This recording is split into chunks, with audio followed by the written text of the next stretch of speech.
Most accurate forecast with Thomas Geboy. Weather rates certified 11 years in a row.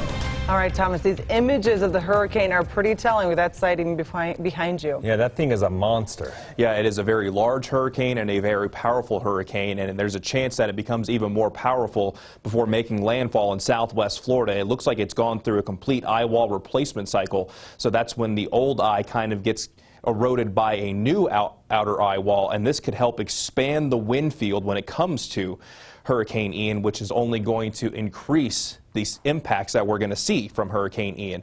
And the National Hurricane Center right now thinking it's going to become a Category 4 hurricane before making landfall somewhere between Fort Myers and south of Tampa. So we're looking at a very significant hurricane that's going to be working its way slowly over the Florida Peninsula. And there's even a chance now that it merges over the western portions of the Atlantic before eventually turning back towards Georgia and South Carolina. So for most of the Florida Peninsula into the southeastern United States, we're going to be talking about some significant impacts from a very significant hurricane. So our thoughts are with those that are in the path of this storm. Meanwhile, back at home, we get calm conditions tonight. There is moisture that is increasing, so tomorrow bring back the chance for some wet weather. Meanwhile, we'll be looking at more seasonal temperatures by the end of the week. And the reason why we're going to see these changes is high pressure finally moving down to the southeast. Winds are returning out of the south, bringing in that moisture.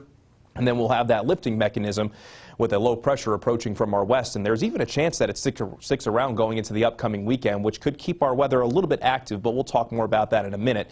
Here's the view from ABC4 News Studios, where in Salt Lake City, we're currently sitting at 71 degrees. Temperatures coming down rather nicely. And for tonight's going to be a little bit milder than what we saw last night, thanks to that southerly wind. We'll see an overnight low in the lower 60s. Meanwhile, daytime highs in northern Utah will come down just a little bit, and there will be at least a slight chance for showers and thunderstorms in northern Utah. I think that best chance will be in the high terrain, but by late tomorrow afternoon to the evening, there will be at least a decent chance along the Wasatch Front. Meanwhile, in central Utah, we'll see a high temperature of 78 in Nephi, 76 in Emory.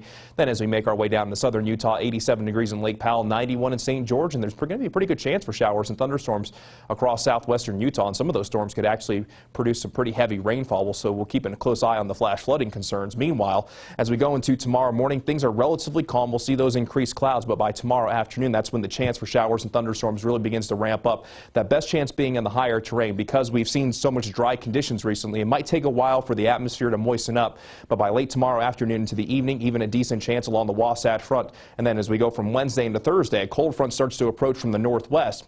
And I think on Thursday, we're going to see an even better chance for showers and thunderstorms in northern Utah before that front moves down to southern Utah, bringing a better chance possibly going into our Friday. But that best chance tomorrow, as mentioned, will be in the higher terrain and kind of along the I-15 corridor. But there's going to be at least a slight chance no matter where you are, so keep your eyes to the sky. In St. George, a chance for thunderstorms for your Wednesday and a slight chance Thursday and Friday, with daytime highs settling right around 90 degrees. And we'll continue that into the upcoming weekend with mostly dry skies with overnight lows in the 60s. Then along the Wasatch Front, it's a slight chance tomorrow with a slightly better chance on Thursday, keeping at least a slight chance on the forecast Friday into Saturday. But look at those daytime highs. We'll go from the 80s down to the middle 70s with overnight lows in the low 50s Friday, Saturday, and into Sunday. Glenn, Emily.